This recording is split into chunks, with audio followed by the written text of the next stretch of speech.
What happened? Whiterun hides behind its illusion of safety, but its walls will one day crumble.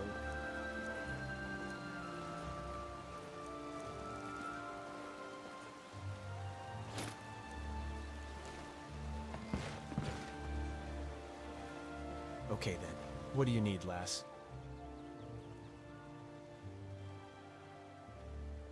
Aye, let's have a look.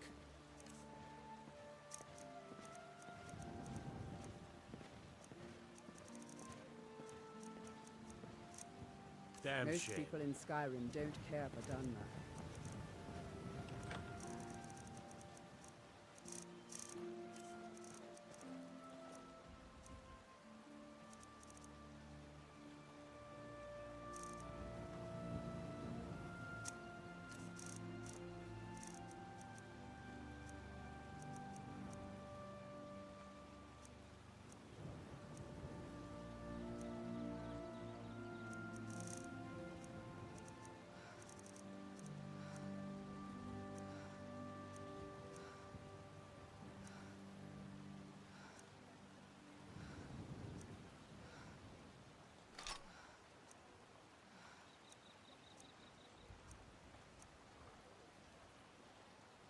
Sure thing.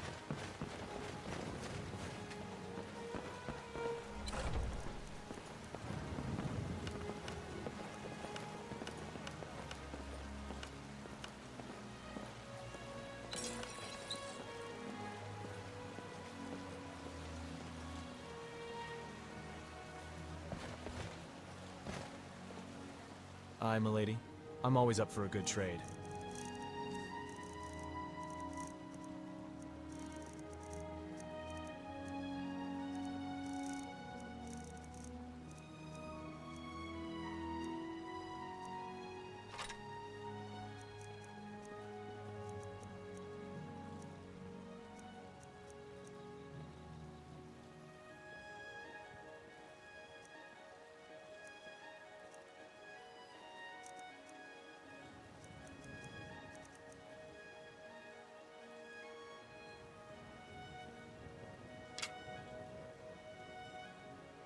All right then.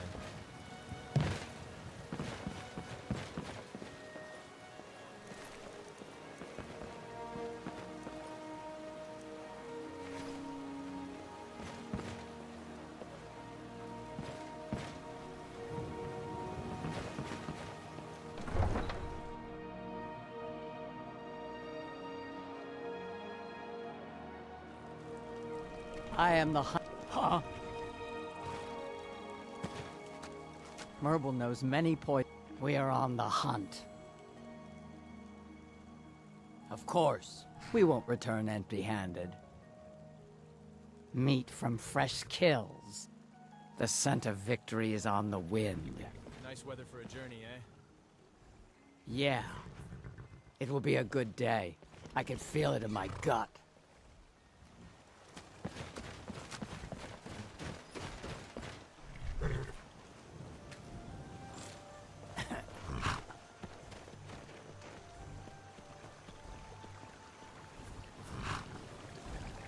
That's a fine steed you've got there.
Nasty little buggers, aren't they?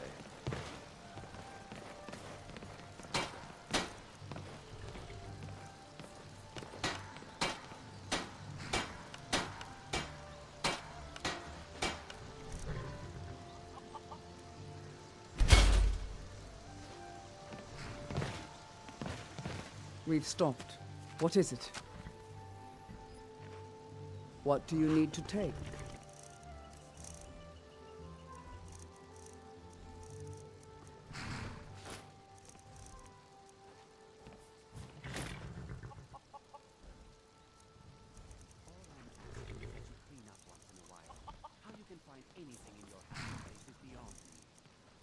I'd rather spend more time than doing homework keeping the house clean.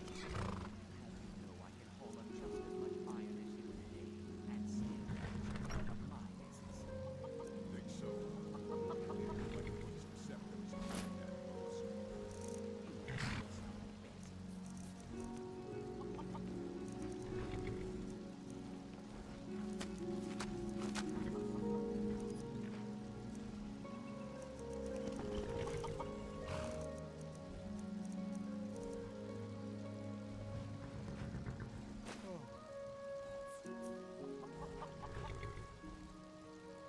Together we will vanquish any foe.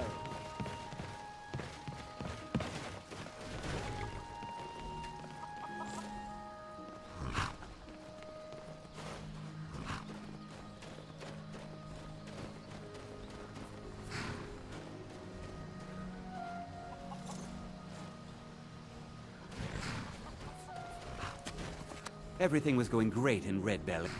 Mining iron takes a lot of strength and special reinforced tools. I must have broken 5 or 6 pickaxes in the last few months alone. You're a brave But now that I've got Rock Splinter here, I can cut through stone like a hot knife through butter.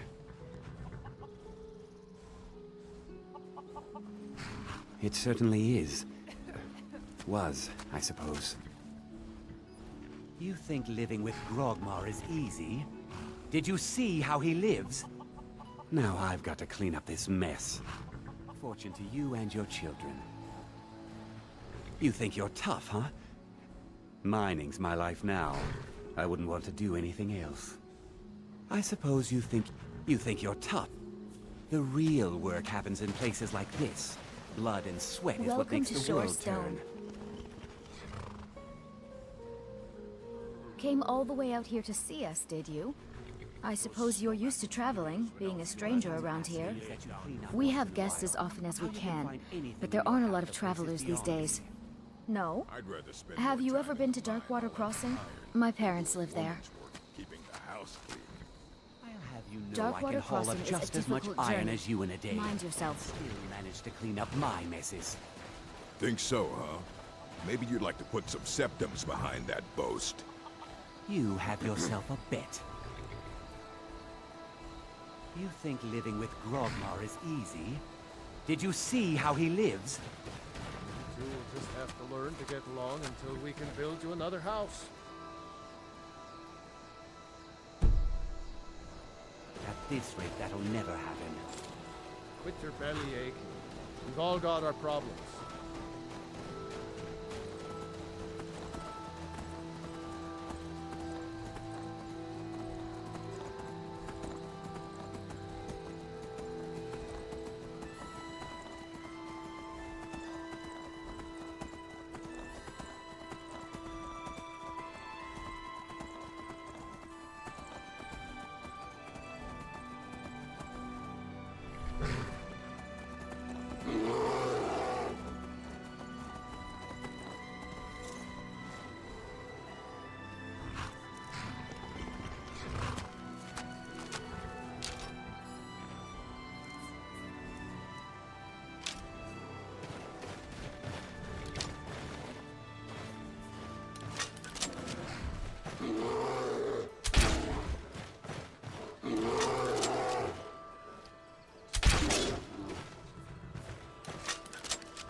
Draw your last breath.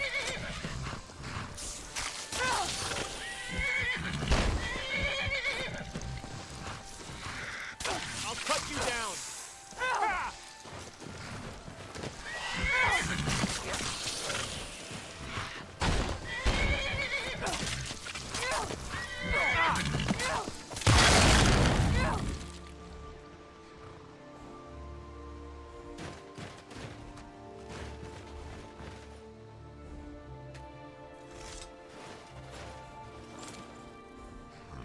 In my years of wandering, I've learned it's the small moments that make life worth living.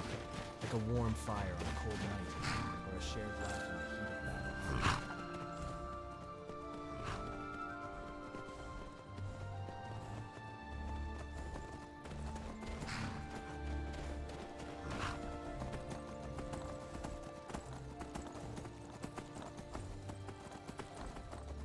You sure are a steadfast one, aren't you, boy?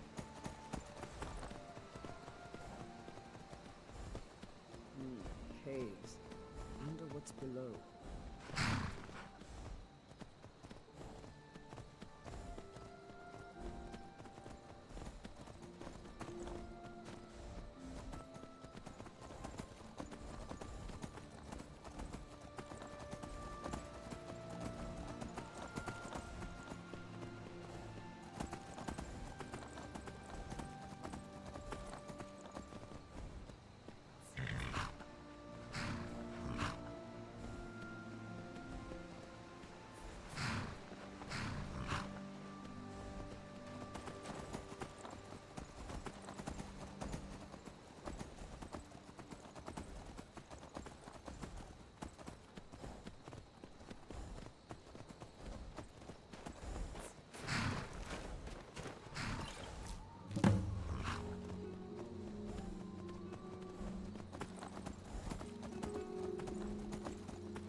You're dead, you hear me?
careful.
If you're looking to hire the strongest mercenary in Skyrim, I'd wager your search is over.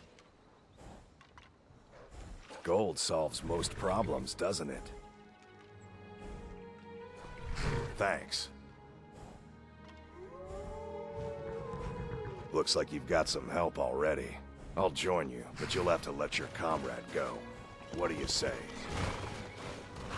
Cell swords are common in Skyrim, but you'll find precious few as stout and as strong as I am.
Whoa.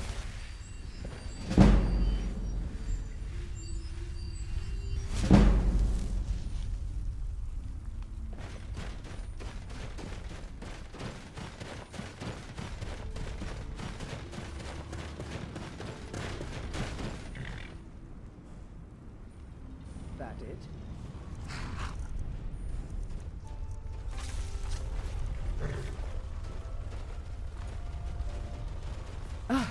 Excuse me. Ah, a little dance, eh? My apologies.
Next Imperial I see is dead.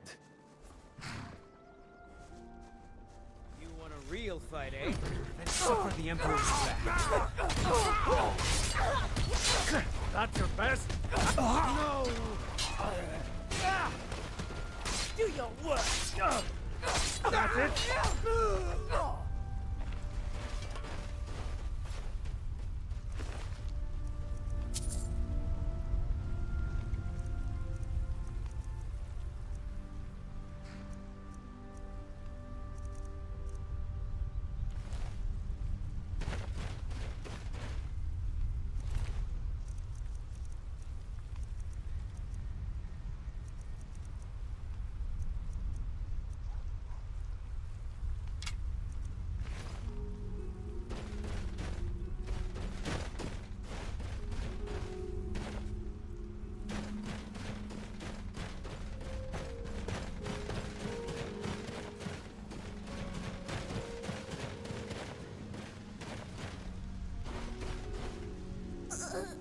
Help me. Bandits. They sacked the caravan. Killed Sandrasa.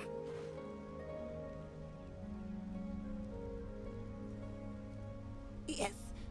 Take me to Windhelm. Please. I don't have much time.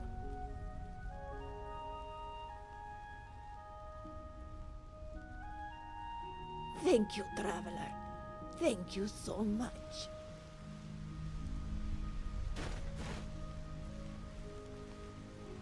You adventurers are so gullible.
giant's might should not be underestimated.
Can't you see I'm working? Beat it!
The Imperials think us all lawless beasts.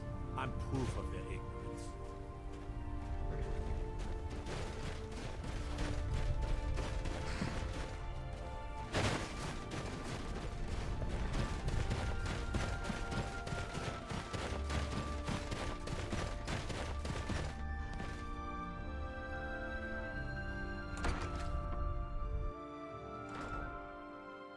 Oops, excuse me. Good day to you, friend. With 3 bears down, the orc did frown, and bid the elf goodbye. For none could know 'twas not for show, and someone had to die. What do you want? Come to gawk at the Knight of Thorns? Well, here I am, for your viewing pleasure.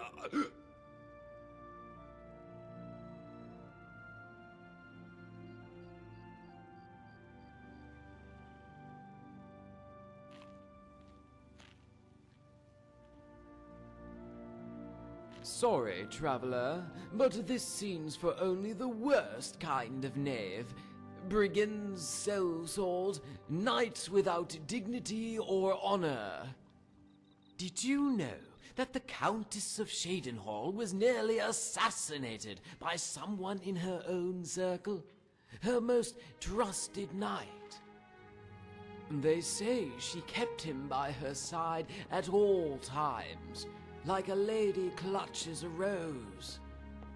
That is, until the knight revealed himself as a turncoat and pricked her palms with his steel.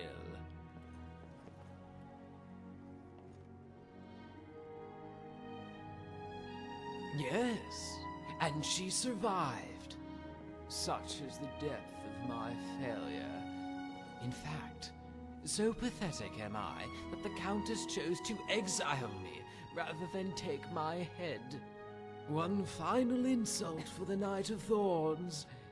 To be pitied rather than scorned.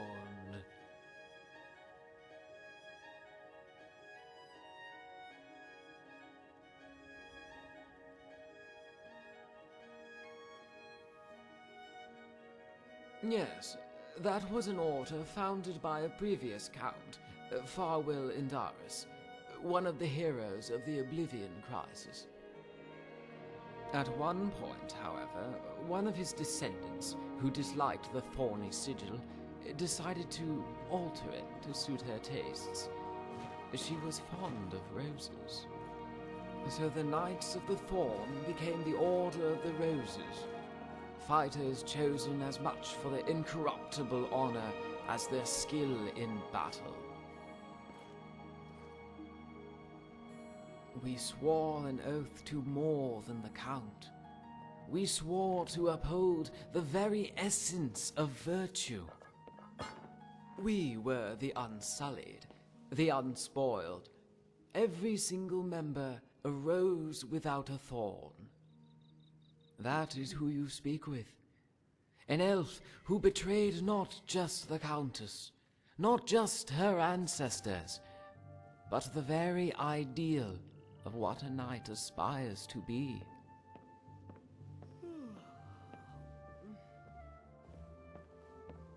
We did more than obey the laws of gods and men. To fight lust, we swore an oath of celibacy. To fight indolence, we promised to be punctual.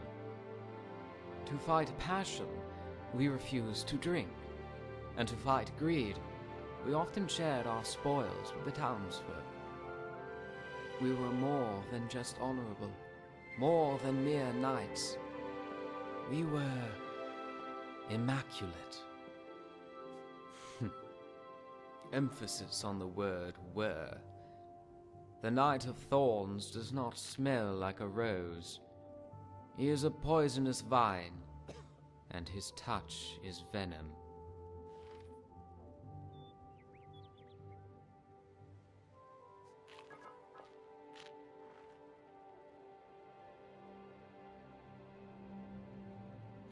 Redemption? Are you mad? I am the Knight of Thorns. I nearly murdered a countess. Washing that stain is not as simple as killing a few bandits. And if I am not corrupt, that would mean that my brothers and sisters sent an innocent knight to death. That is preposterous.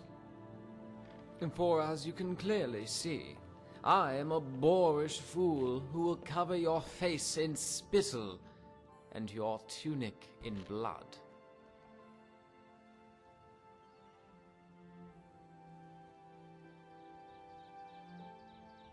Why, certainly. That night I was drinking and whoring as I usually did, after spending the morning pretending to be chaste. Then I donned my helm, and in full armor, I stumbled over to the Countess's chambers, sending the guards on an assignment to Oblivion. I pounded the door of her bedchamber, awaking the Countess. "Urgent business," I said. "Is the Count with you?"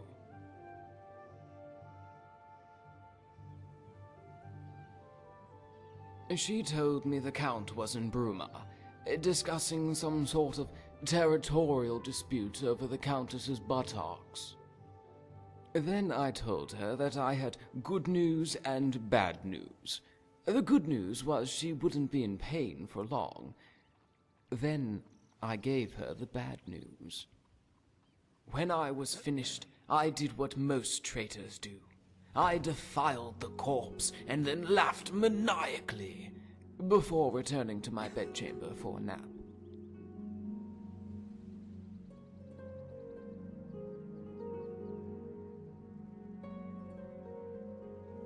Don't tell me how to play the villain.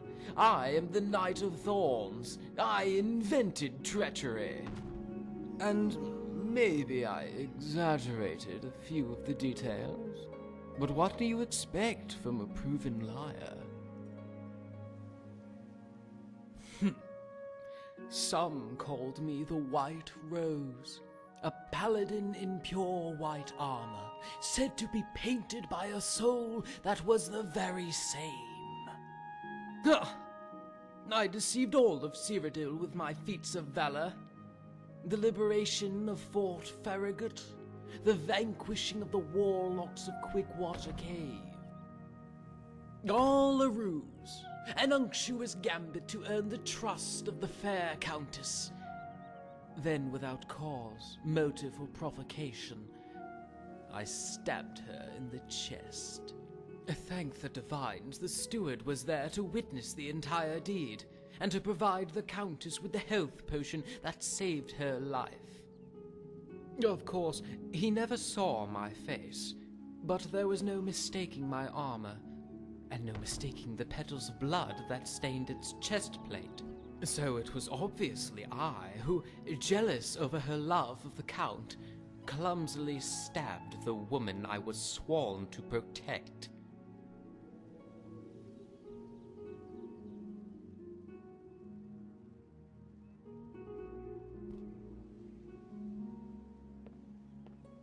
No, that's impossible. Heavy armor is so comfortable to sleep in. At no point would I remove it and allow an enterprising thief to purloin it. Ugh, it matters not. The evidence points to me. There is no other explanation. The Countess chose exile to be my sentence, and so I serve.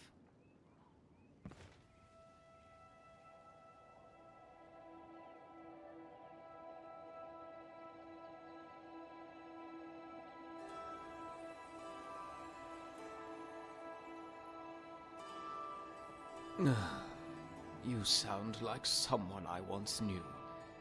He walked the path of righteousness, and lived only to serve with honor.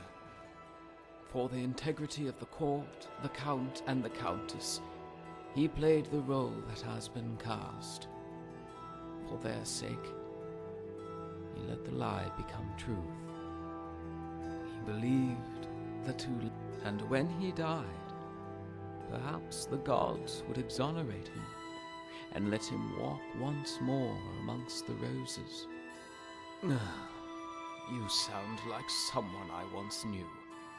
For he believed that to live in dishonor is the only honorable path. And when he died, for the integrity of the court, the Count, and the Countess, he played the role that has been cast. For their sake, he let the lie become truth. Speak. Why indeed? Why not my ancestral home of Morrowind? The land which the Countess herself assured I would be escorted to. It was no doubt a mistake that I found myself being marched up the face of the Gerald Mountains, blades of snow slicing against my brow. Pure accident that my brothers and sisters, members of the Order of the Rose, ushered me down an unmarked road and tossed me into a tiny alcove. I remember chipping a tooth when I hit the ground. The dirt was frozen solid, so hard that even the wormwood refused to grow. Yet what it lacked in flora, it made up for in bones. It was an ogre's hunting grounds, and my grave. I laid in that fallow pit for an entire night, waiting for my death, welcoming it. And then, as the hour grew darkest, I thought the snow had finally begun to recede. Only when I looked up, I found it had gathered on the back of the biggest, ugliest ogre I had ever seen.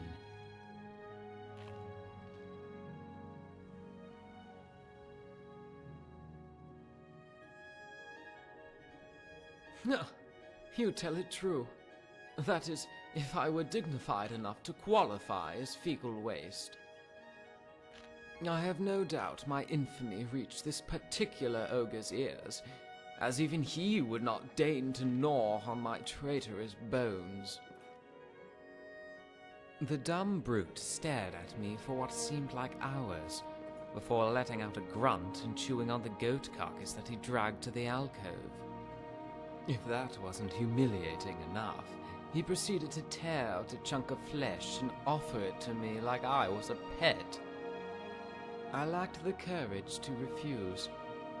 I sank my teeth into the meat like a feral dog and let its blood restore my vitality. Rather than face my death with honor, the next morning I used that strength to flee north, crossing the border to Skyrim.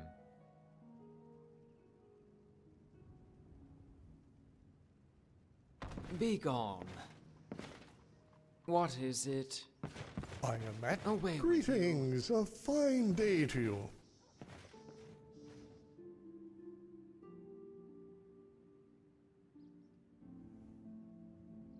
You already are, my curious traveler, for I am drunk on the elixir of life. Or would life be more like a stew? In that case, I wouldn't be able to drink it now, would I? You eat stew, even though technically most of it is a liquid.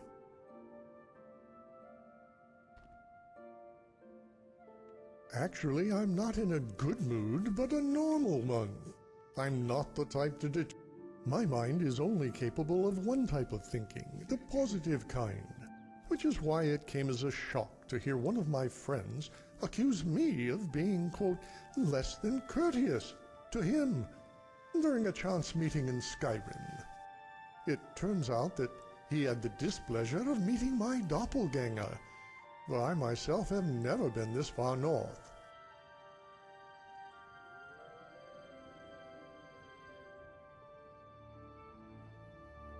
According to him, this Altmare wore my face as if it were a tunic, and summoned my voice as if it were a spell. Only he failed to use them in the manner for which they were crafted. He was rude, salty, and threatened my friend with bodily harm. In other words, he was strong. He was brave. For a sworn coward such as myself, I was rather intrigued at the prospect of meeting such a fellow.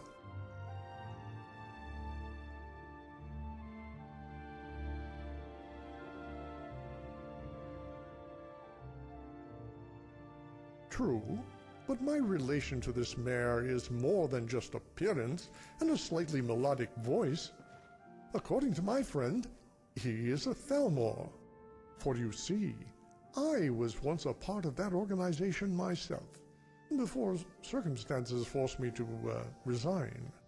Not in any combat capacity, mind you, but purely as a strategic advisor. I may have overstated things earlier, but I didn't lie when I said courage is not my forte.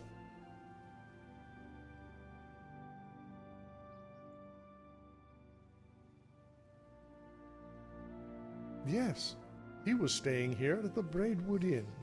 That's why I get nervous when the doors of the inn swing open. None more so than the first time. I thought, how would I introduce myself? Would I even recognize him? How many of us would recognize our own face if we saw it outside the mirror?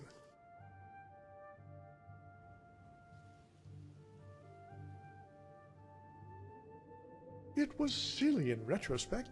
With the war, trying to find a Thalmor in Eastmarch is like picking your nose to wipe your bottom. So I decided instead to enjoy the ambiance. I found a table and looked up at the vaulted ceilings. All that space, and the inn still feels cozy.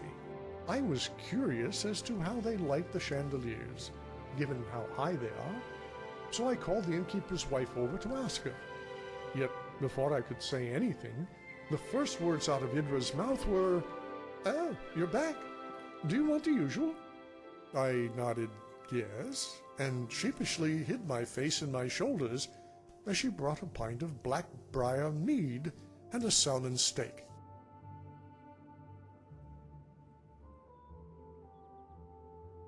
Positively sublime. It was, quite frankly, the most scrumptious meal I have ever tasted, and the portions were just right. I felt full, but not sluggish. And the mead, something about the honey they use here, it was brilliant. It was then that I realized my doppelganger and I share more than just a face. I wonder if he too has a deep, inexplicable fear of owls.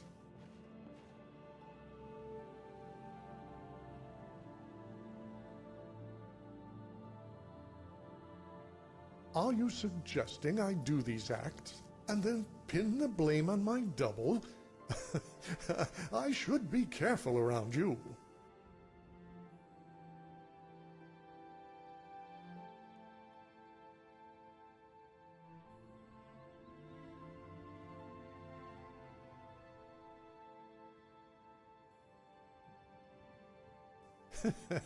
Maybe there is another version of me somewhere else, one whose choices were far more ribald. No, evidently he came here alone, drank alone, and suffered no company. I wondered if this meant he was sad, lonely, or bitter. Yet, talking with Idra, it seems he was not at all temperamental, save the time he was accosted by my friend. I like to think that he limited his interaction with the locals because he knew war was on the horizon. He understood how much more difficult the fighting would become when your friends are on the other side. You know, we Altmer have selectively bred for centuries, in order to maintain a resemblance to our ancestors. In this regard, it is quite accurate to say that many of us do look alike. I am beginning to wonder, however, if there is a point to any of it. What matters is not that we look like the Altmer, but that we act like them. That is the true bond that links me to my doppelganger.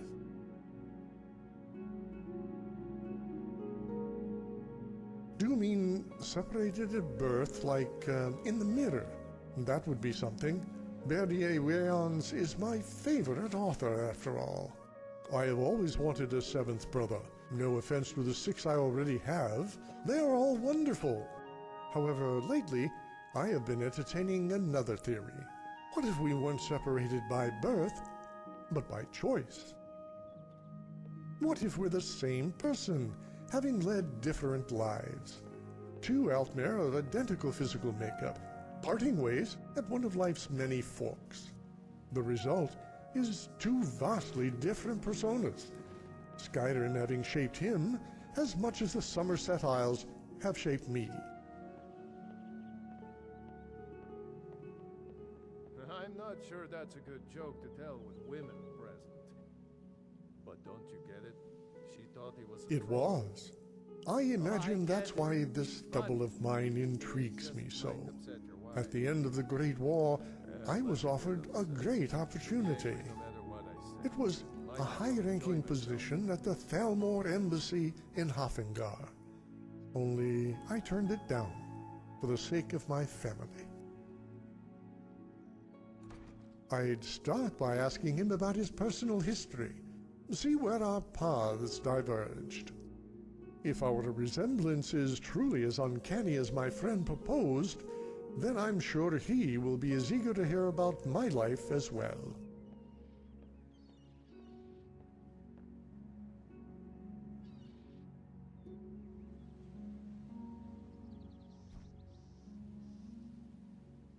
I confess I hadn't thought that far.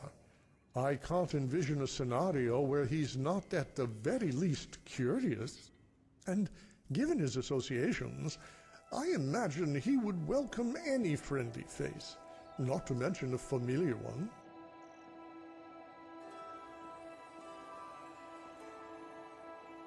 Kell the Younger is a feisty little child, and he often takes it out on his sister Froa. Ah, what can you do? Boys will be boys. They are an eclectic bunch, and excellent company.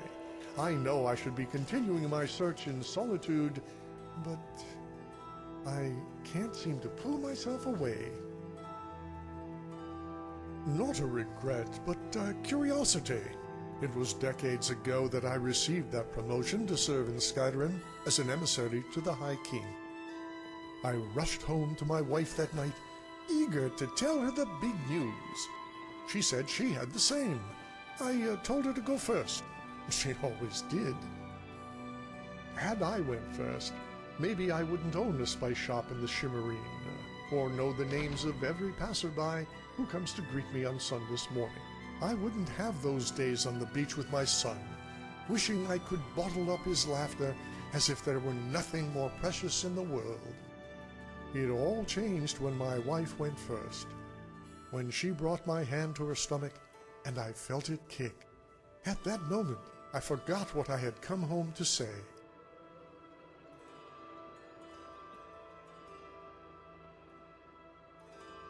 I didn't want him to grow up around war, so I left the Thalmor to start a spice business. It wasn't easy with the embargoes imposed by Hammerfell. The choice I made left me with little money, long days, and sleepless nights. And yet I have never felt so wealthy.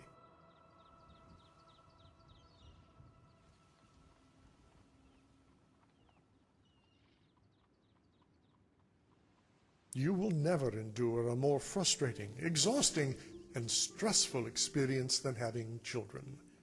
Nor will you ever find one as rewarding. That's a good question, one that I've wrestled with since I boarded that ship to Windhelm. When I was a child, I dreamt of becoming a Justicar. Like most Altmere children, I'd heard the tales of their heroism during the Oblivion Crisis. How Erendil of Cloudrest vanquished 100 Daedra in as many hours, and the tale of the Golden Seven, who uncovered the plot by the traitor Ryandor. My skills in combat, however, relegated me to a life dreaming of battle as opposed to participating in it. Well, that's the good and the bad of it. Yet, my passion for the subject was such that I sought other avenues. I trained to become a master tactician, be the playwright instead of the actor. Only life intervened. I knew I couldn't raise my son in a foreign land, and I could never abandon him the way my father abandoned me. Still, I can't help but wonder how my life would be different had I been free to pursue my dream. In truth, stranger, I have not come here to validate my own choice. I have come here to validate his.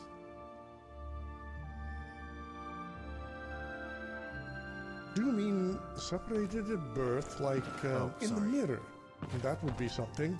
Bernier Wayans is my favorite author, after all. What is it? How can I help you? All this talk of dragons is making people antsy. Nonsense.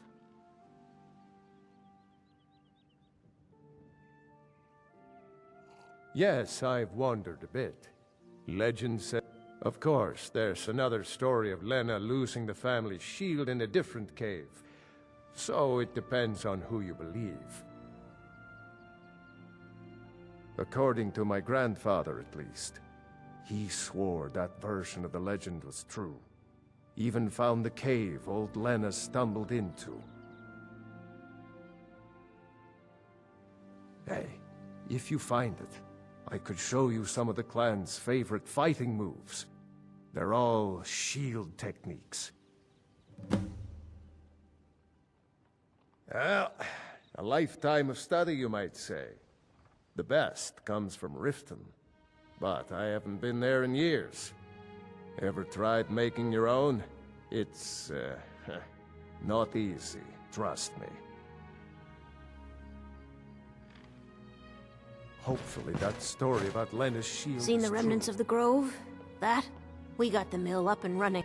Now we can't cut them, and we can't afford to buy another mill somewhere else. So we scrounge whatever we can from around the tundra.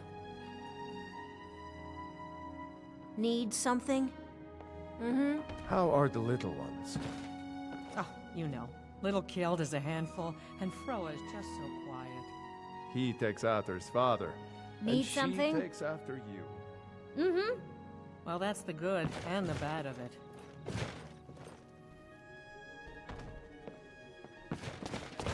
Poor Rogi. If you're feeling charitable, buy the Nordam mead. He's good for it.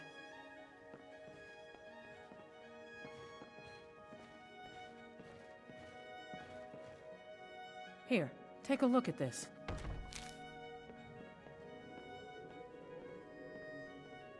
He's been in Kynes Grove forever. Great storyteller. Keeps everyone's spirits up.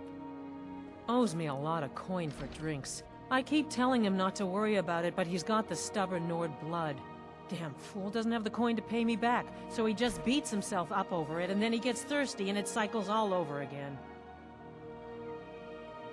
If you could convince him that I don't care about his tab, it'd certainly make me feel better.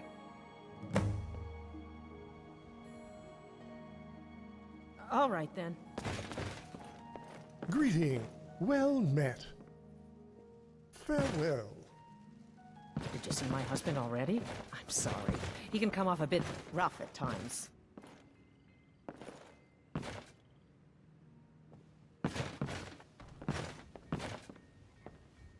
I hope... Well, this is really quite a nice town when you get down to it. Just look at the view. Drink for the thirsty, food for the hungry.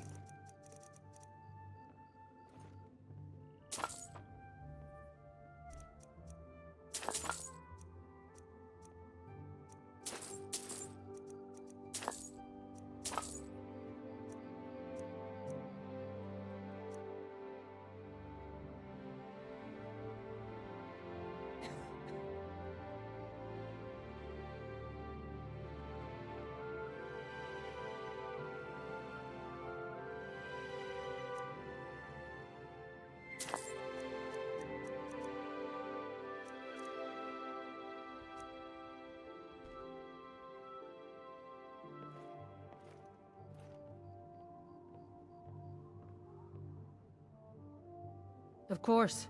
Let me know if you want anything. Or... Sure thing. It's yours for a day. I'll show you to your room. Right this way.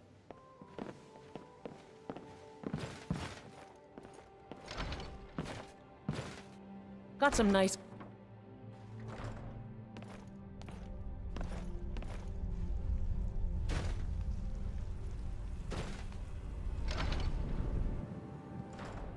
Welcome.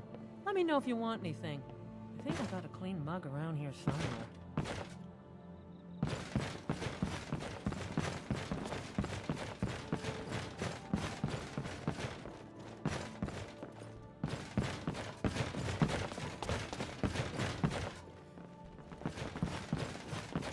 I hope... Well, this is really... Are you joking? You just rented a room for me. All right, then.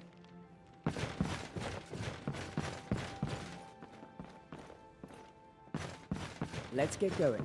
How are the little ones? Oh, you know. Little killed is a handful, and Froa is just so quiet. He takes after his father, and she takes after you. Well, that's the good and the bad of it.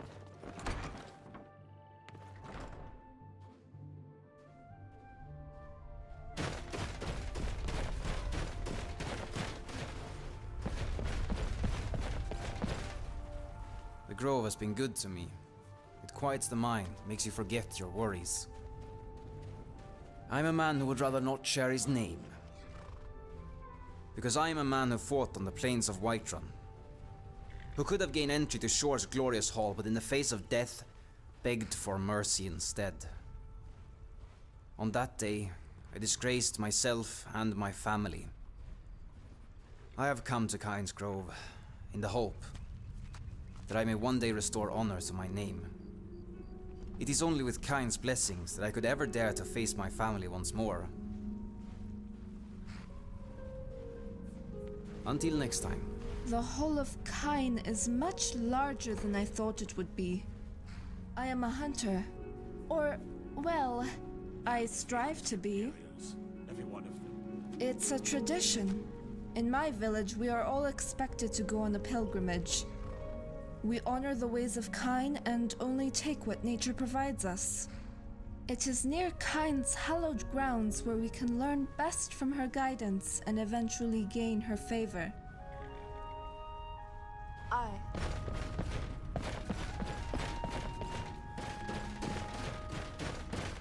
Disrespect the law and you disrespect me.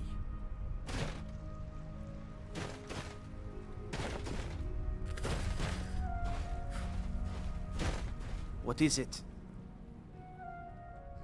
Just my luck, stuck in the sticks here.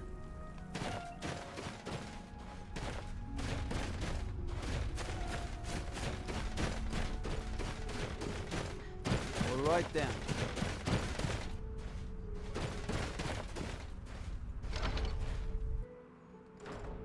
Come on in. Just stoke the fire. Take a seat and get the cold out.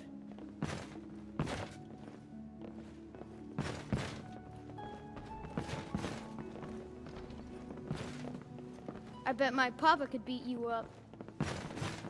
My goodness, well met. Get me mad, and I'll prank you. And not a little, a lot. Speak.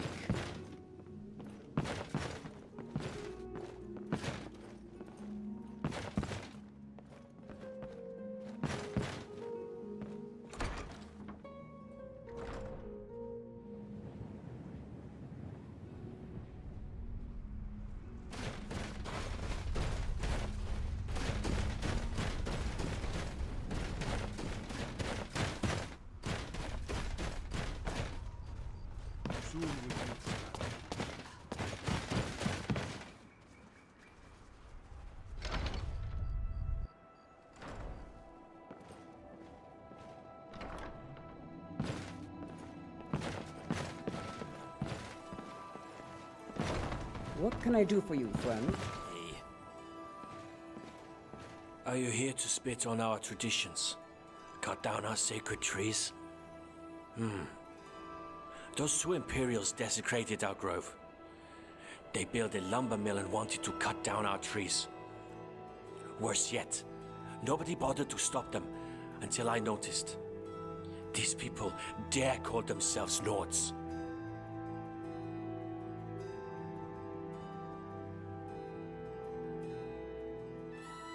That I do. I am part of an ancient sect called the Keepers of the Grove. We tend to the grove and follow the old ways of Kyne. There are two brothers and a sister of mine, but they left. Why do you think they joined the Stormcloaks? Look around you. Have you seen what has happened to our religion? To Kyne? Nords are the sons and daughters of Kyne, and yet the Temple at Whiterun would rather call her Kinnereth. Kinnereth is nothing more than a mockery of our goddess. Sure. What would you like to know?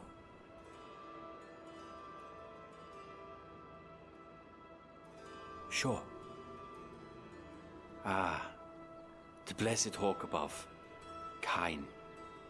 She is our beloved goddess of the storm, warrior wife and widow to shore, and mother to all men and beasts. It is her winds that carry the rains that grow our crops, and it is she who gifted men the storm voice. She is the most revered of our gods. The Imperials know her as Kinnereth.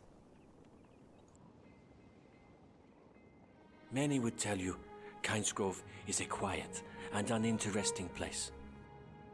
A little mining hamlet where every evening folk gather at the Braidwood Inn to drink their sorrow away. But to me, it is the most beautiful place in Skyrim.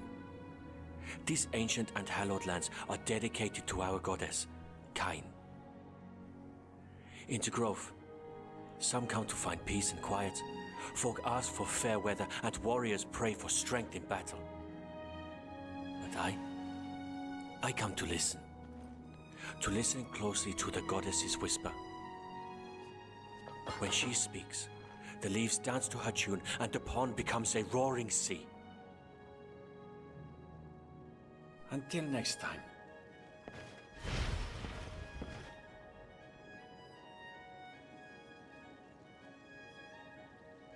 We've stopped.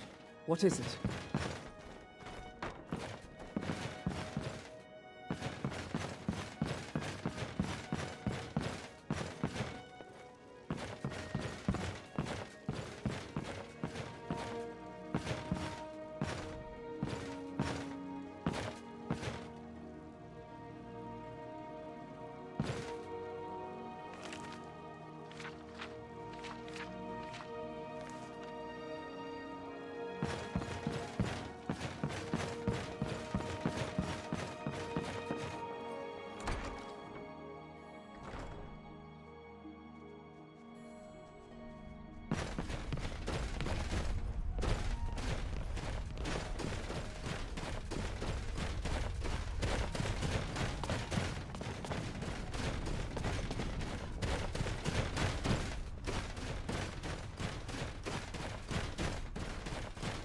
The Imperials think us all lawless beasts. I'm proof of their ignorance.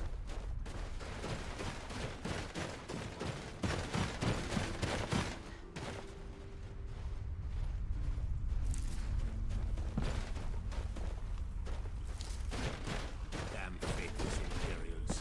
Every one of them.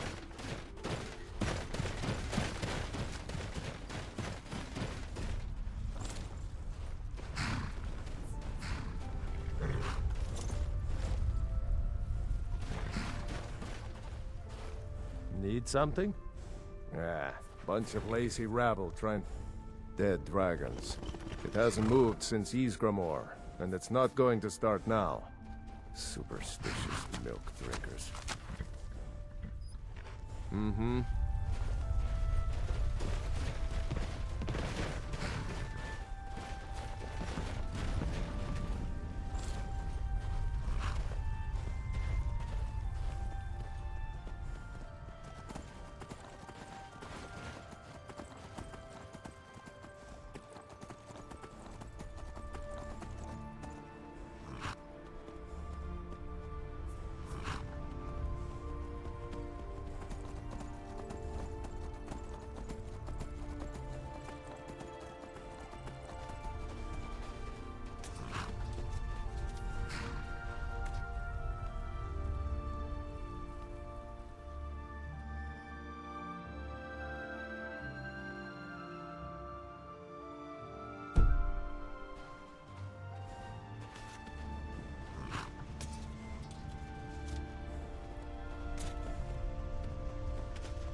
Come to see the grove, I hope.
found you.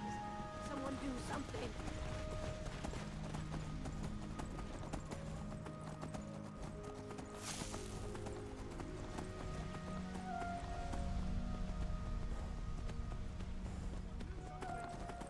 Don't hurt me.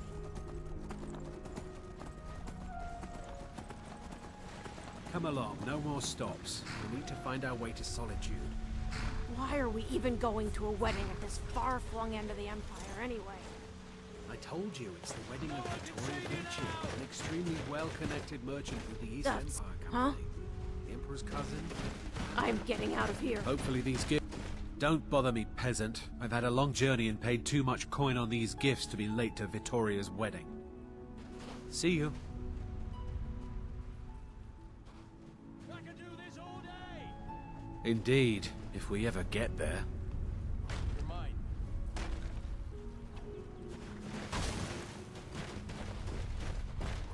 Last mistake. Not quite good enough, are you? Ah, I've suffered worse during training. I cannot.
Please, someone do something.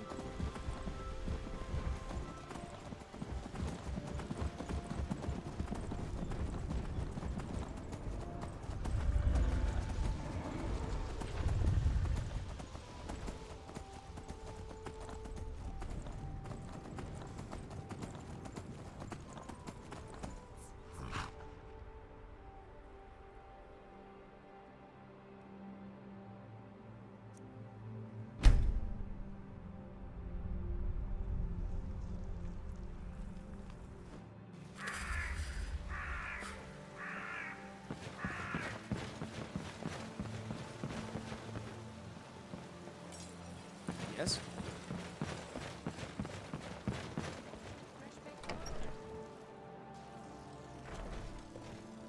Oh, hey there. Can I help you? Excuse me. We have a cozy little profit. Here, this is your share, love.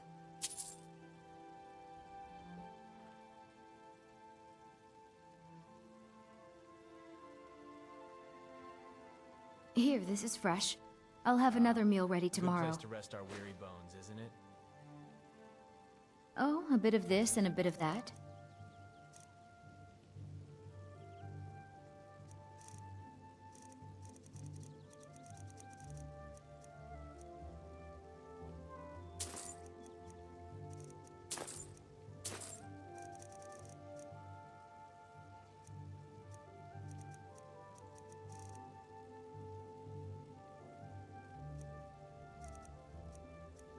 For all its wealth, Whiterun does not have much taste in art.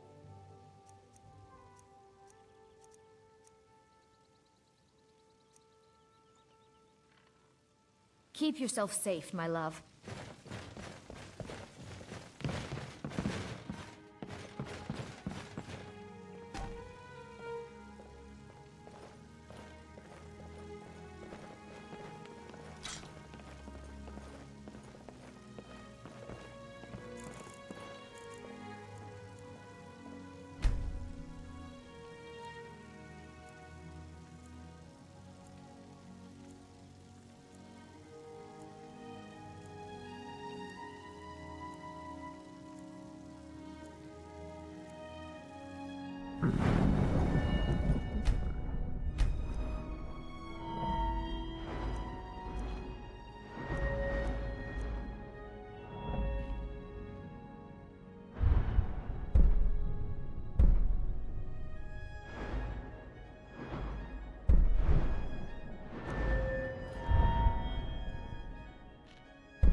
Whiterun's bustling market is the perfect place for an assassin to blend in with the crowd and strike.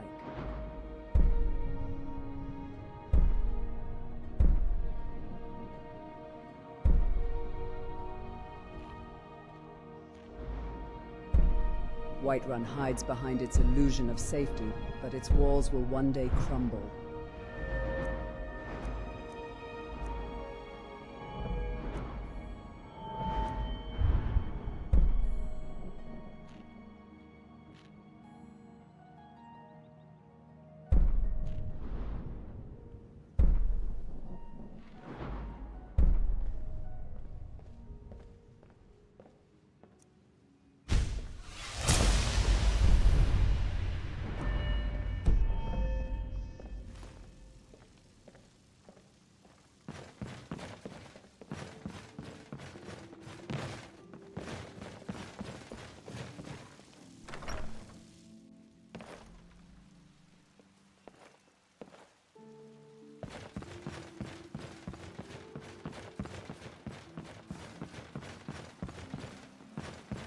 Maybe we should visit the Bannered Mare.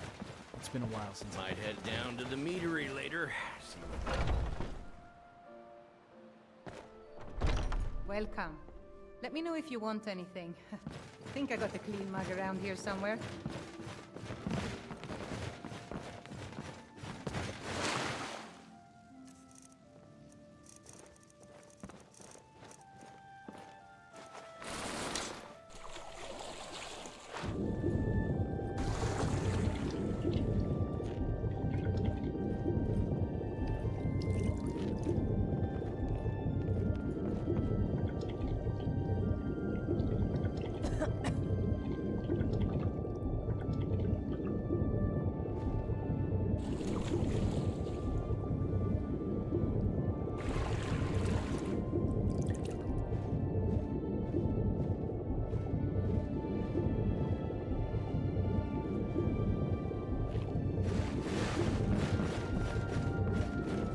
Stop.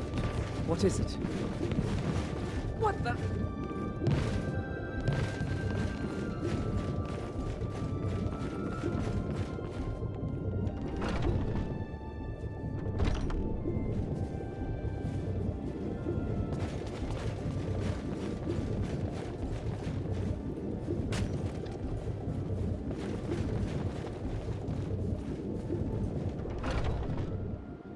Welcome to Bellathor's General Goods. Welcome indeed. Everything's for sale, my... Of course.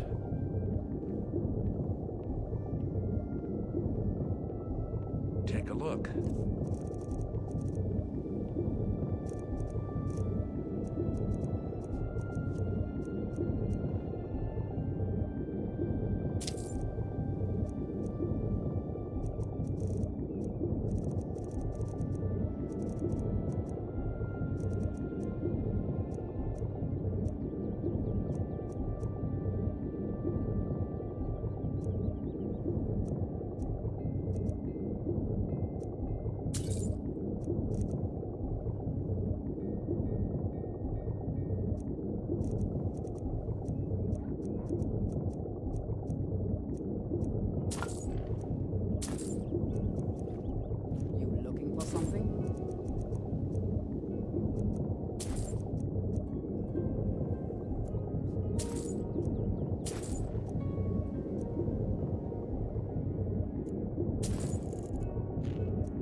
Welcome back.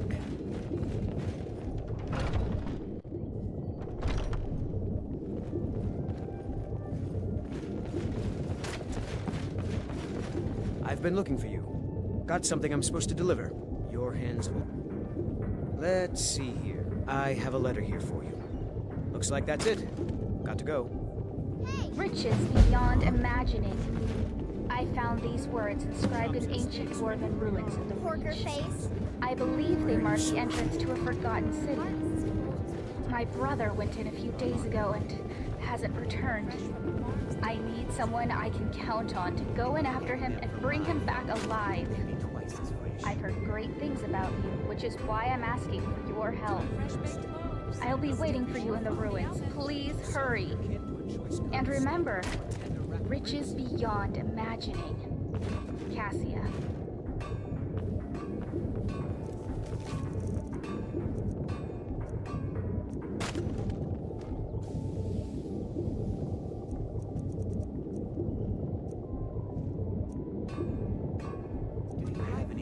Fresh vegetables for sale. I can assure you it's all fresh. I hunt the game myself every day. As you say, maybe you'd like to try the pork or some beef. You don't prepare the meat with any of those strange elven spices, do you? No elven spices, just some salt. You're not afraid of salt, are you? I'm not afraid of anything. I simply prefer quality merchandise. No, this meat won't be at all.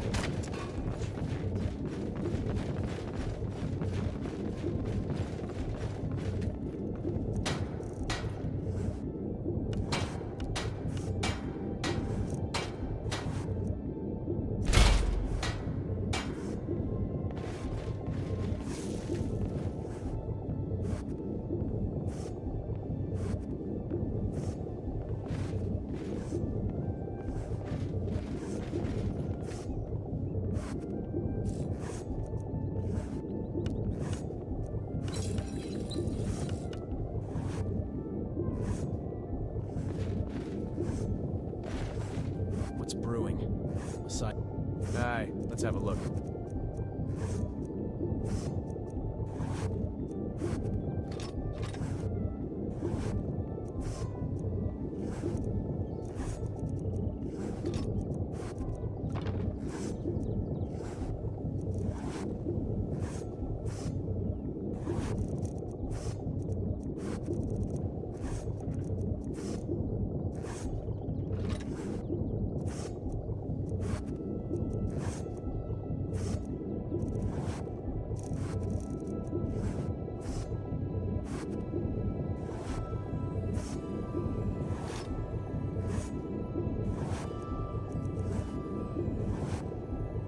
Well, nothing too heavy or useless, okay?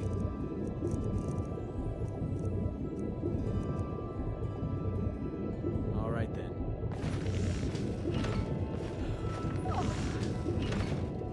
Can I help you? Take a look.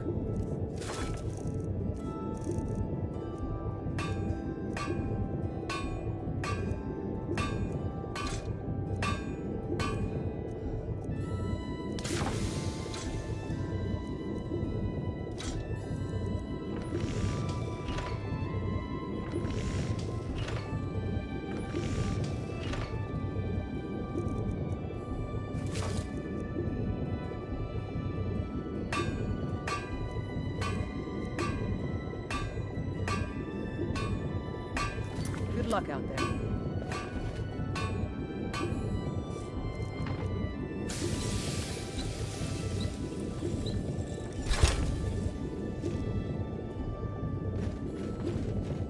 What can I do for you? Looking to protect yourself or deal some damage?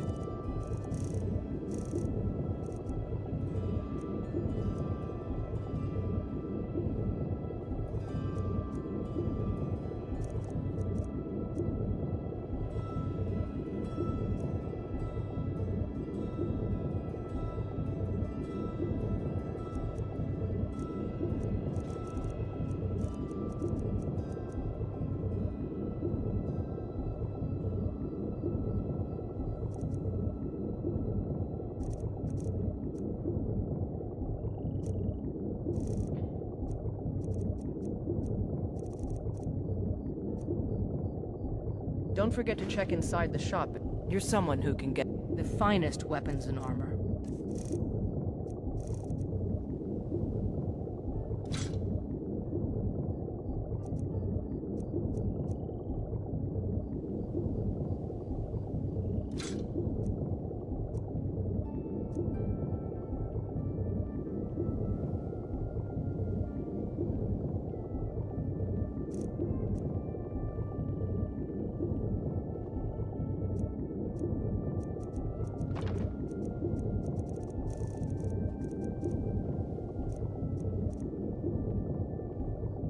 Thanks for the business.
Nice weather for a journey, eh?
I'm on a pilgrimage to the shrine of Azura, the goddess of twilight, if you'll excuse me.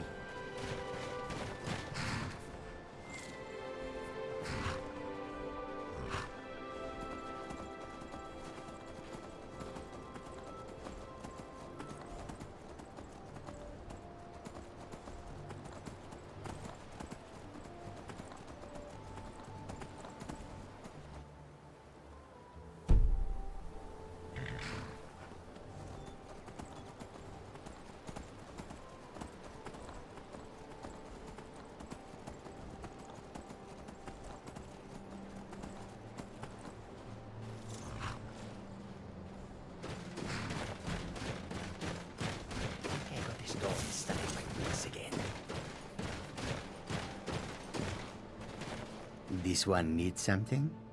Think you can steal from me? Don't hurt me.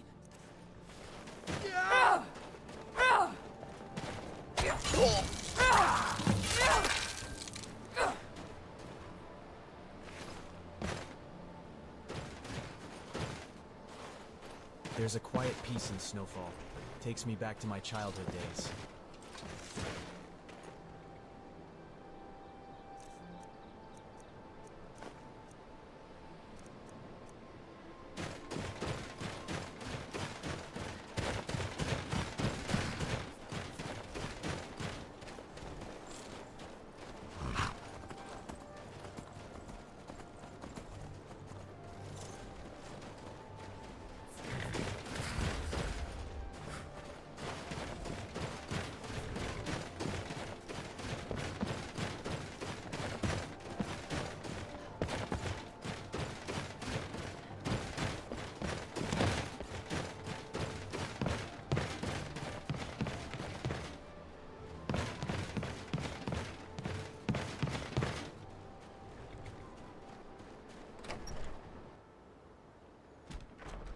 Come on in.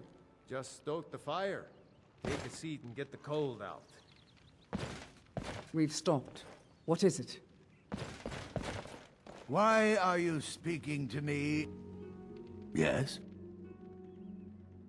You see any other inns around here? Where else would I go to drink? Need something?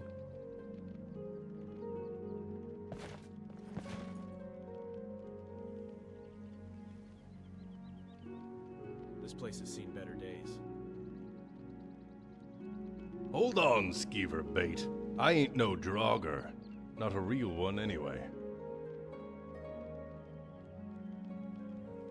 The Nords used to call me Morris, the living Draugr, because of my prowess on the battlefield and the fear I struck in my enemies.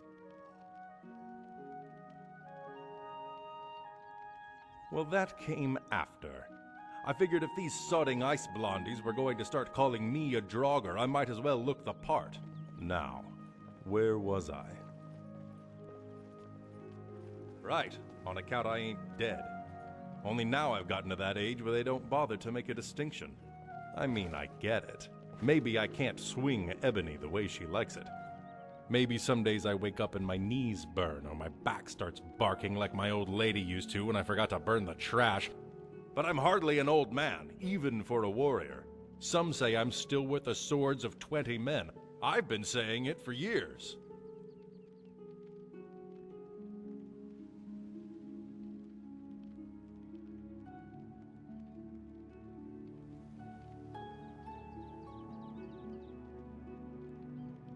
I suspect you're right. None of these bedwetters would dare mock Morris the living Draugr to his face.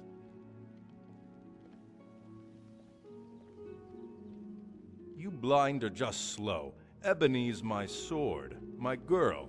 She always has my back, and I mean that literally. Like I said, used to be. I reckon I wouldn't be here in this sloat belly of an inn if she still was. We met in one of them forts. I was feeding Ebony a nice plate of bandit breakfast when I found one of them still in her bedroll. Now I ain't no softy. I'll kill a man in his sleep. This one, though, she just rolls over and looks at me with those big doe eyes just as I was about to take her head. So I took her maiden head instead.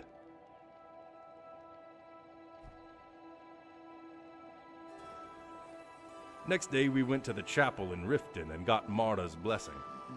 The priest asked me if I'd love her now and forever, and I was too much of a coward to run. Not quite. The old lady got on me like any big Nord cow, but it wasn't all scars and prison bars. Not like some of these fur huggers made it seem. I don't know about you, but I find a lot of these Talos lovers like to boast about the strength of their women as much as the power of their god. Then the first chance they get, they go out and marry some Breton girl that can fit in their palm.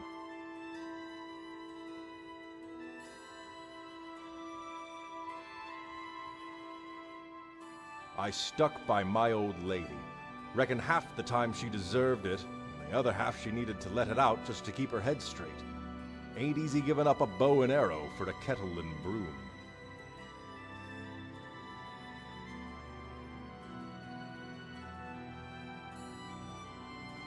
And there's a pine tree living in my trousers, but you don't see me bothering you about it. What's that mean? One less orc in the world? Excuse me if I don't go to my room and sob to death. I'm sure he's down in the cellar, just like Hadring says, or out on the pier. And if he ain't, well, nobody's gonna miss him. There's a cellar door that leads to the back of the inn, and if he passed through here, I was probably too drunk to notice. They call the area west of here the White Shore. I call it the place with trees and snow. All right, then. Make it quick. In a word, it was her father. I know that's how it usually is, but approval was one thing this bootlicker didn't lack. No, if anything, he approved too much. Thing is, before I came riding in on my white horse, him and the old lady weren't exactly on speaking terms. Us tying the knot changed that. As far as he was concerned, I was some dashing milk drinker who came and rescued his princess like in them stories.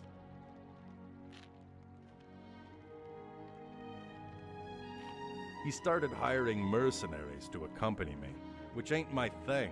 Morris, the living Draugr, doesn't work with hired thugs. Not to mention sellswords ain't exactly brimming with honor, but I didn't have the heart to tell the old man no. It didn't take them long to figure out it was easier to kill the man with the gold than to take on a nest of angry Draugrs. When we got inside the barrow, I charged on ahead like a dumb beast. It wasn't until I was halfway through the dungeon that I realized the yellow bellies had locked the door behind me. I ain't no good with locks, so it took me all night to get out the back way. By the time I got home, both the old lady and her father were dead.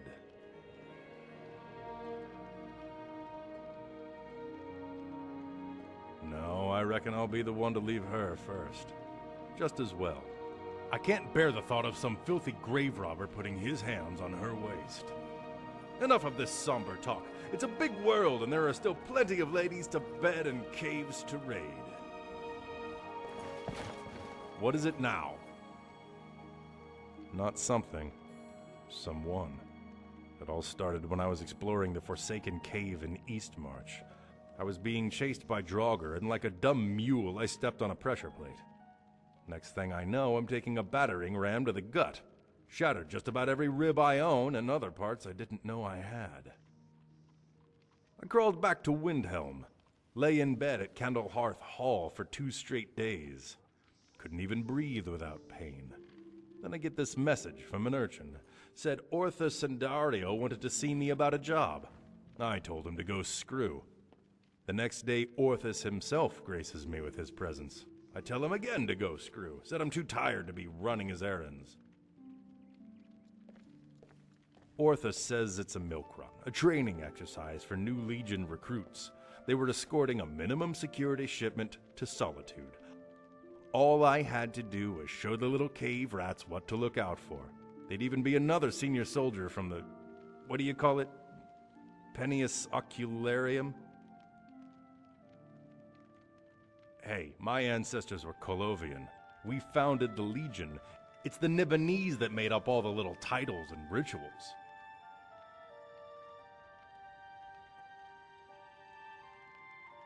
So what? You saying I can't call a Nord a bloody snowbard because we're family? Seems like that gives me all the more right. You bet your sweet roll I did. A man in my position doesn't pass up easy coin, even if it means dealing with Nibonese worms. The trouble was, this senior Legion officer took exception to my reputation. Didn't like that the recruits looked up to an outsider. Especially a Colovian Imperial dressed in the armor of a Frosthugger. He tried to put me in my place, said stuff that'd make the Daedra cover their ears. But I can give it as good as I can take it. Not that it was hard, what with that stupid Legion skirt he was wearing. Problem is, my insults worked too well. See, we were just up the road from here when we got ambushed by a snow bear. Uh-oh is right. Instead of trying to show me up, this Legionnaire coward gives way, forcing me to take the lead. I swear this bear came at me like I killed its sister, and I couldn't even lift Ebony over my head. The weight and the pain dropped me to the ground. Now I ain't no lily liver, but sometimes a man has to swallow his pride and ask for help. If only I asked. Instead, I looked back and screamed. Funny thing is, the officer, even the recruits, they were all laughing. I was so hysterical I didn't even notice the stupid bear was licking my face.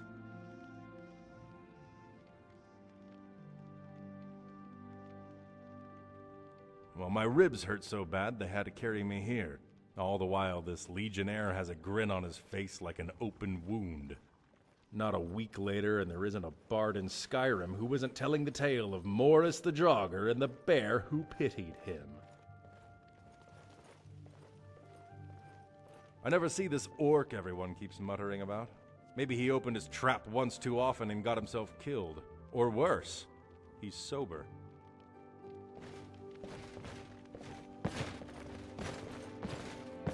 What can I do for you? Need a room? Or maybe just some mead? Ah, hello there, traveler. This old place? Huh, been here forever. Built by my great-granddad. Run by him, then all the way up the line to me. Nah, not so much. The odd traveler on the road. But mostly just old full-time. Come to drink away a lifetime of bad memories, I'd wager. Of course, there's the orc.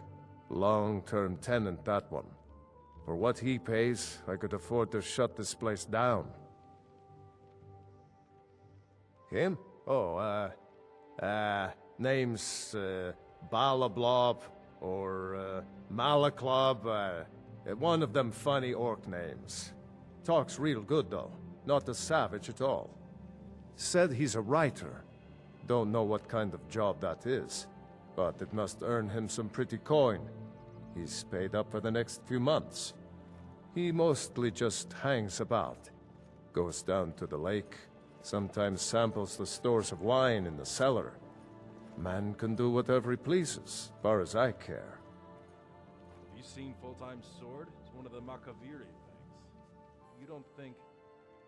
Think what? Here, take a look at this. Some of the Jarl's men came by and left this bounty letter. Think very long.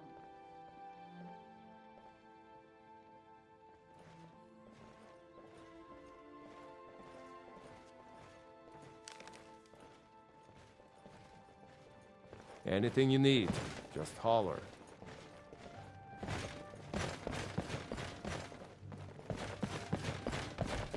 Something I can get for you? Sure thing. It's yours for a day. I'll show you to your room. Right this way.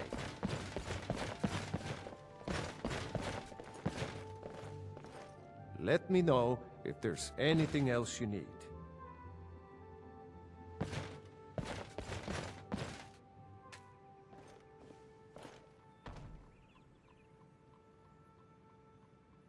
Something I can get for you?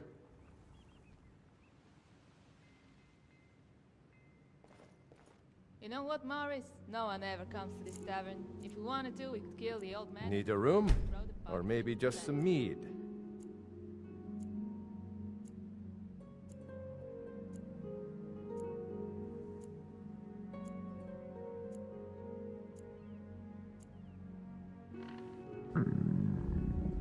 And then what? Sell the ale to horkers?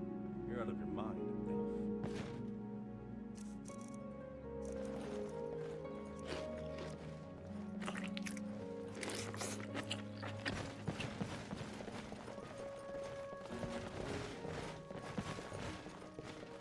Speak up already.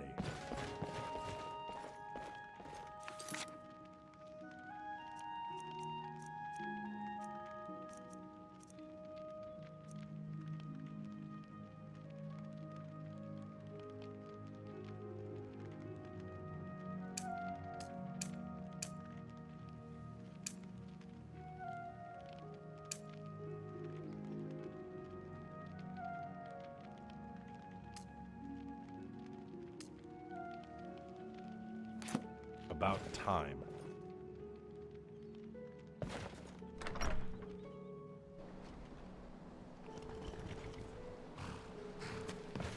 What can I do for you?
Mahulak.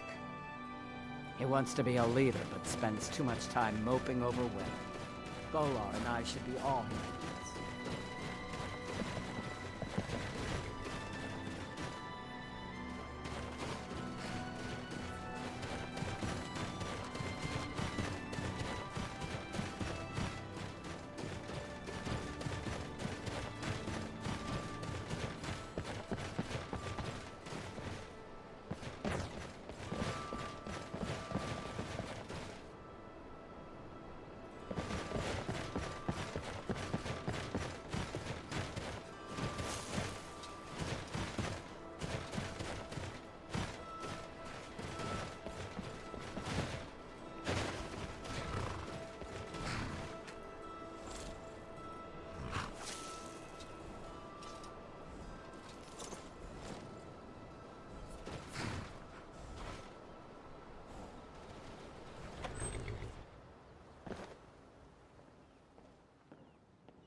I value my privacy, so if you don't mind, I can't help you, friend.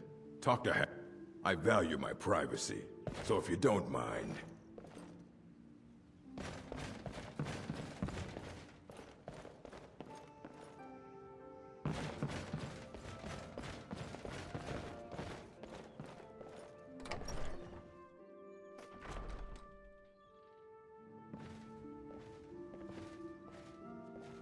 Let's get going. Need a room?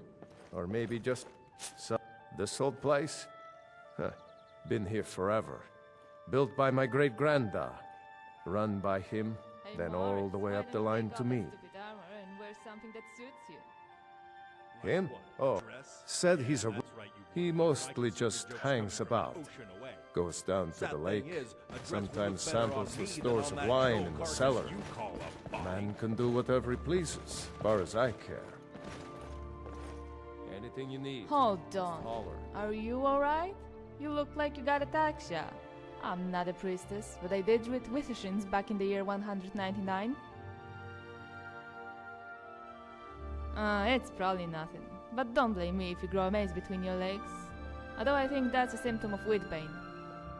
In any case, the name's Colin. What can I do you for? Not much of a talker. No, Morris, that one's a talker. He won't shut up about his dead wife and the corpse he calls his manhood.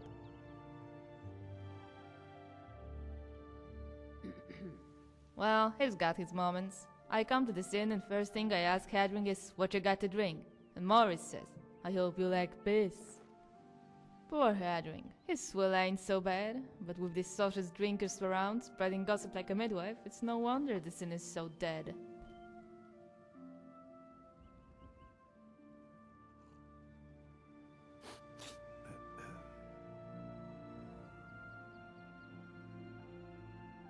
That's an understatement.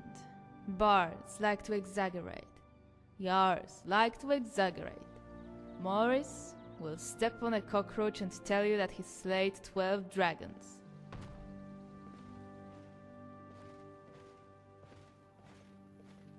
Well, this is gonna sound pretty stupid. Because it is. It's pretty much the stupidest thing in the history of stupid ways a person can answer the question, what are you doing, stupid? I'm here for Horkers. Yeah, that's right, Horkers. Told you it was stupid. See, I have this friend, and he's mad about Horkers. Just loves them. Loves to eat them, that is. Anything else would be too weird. Eating them is weird enough.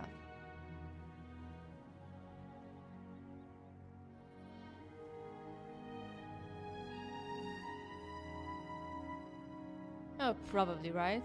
I guess some adventurers like to explore caves and old forts, and others like to explore the bottom of a bottle. Guess which one I am.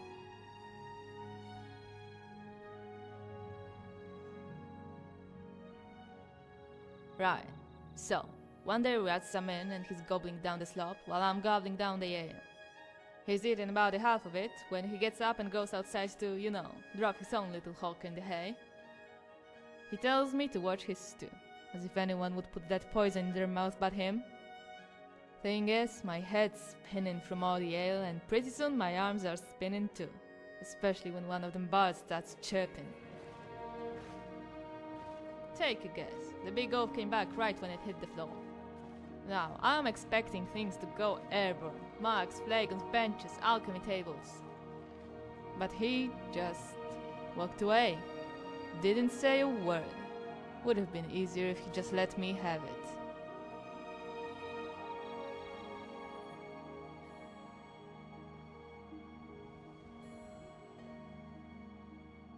That's right. Heard they got a bunch of real fat ones by Lake Yorgrim. Figure they clubber a few and bring them back as a peace offering. Good point. If I really wanted to show the big oaf I cared, I wouldn't have just any old hawker. I heard up north they got one as big as a galleon and as ugly as an orc's first wife. Problem is, I'm not so good at finding stuff. Losing stuff? No, I'm the queen of that. Finding? Not so much. You what? Are you serious? By Morris's cheese breath you are. Well, far be it for me to talk you out of something stupid. Now, the Horkers here are too small. But Hadring says there's a Horker so big it sunk an entire ship somewhere up north. They call it a brine hammer. We should head on over there. You can take the lead, seeing how excited you are to do this. I'm more of a follower anyway.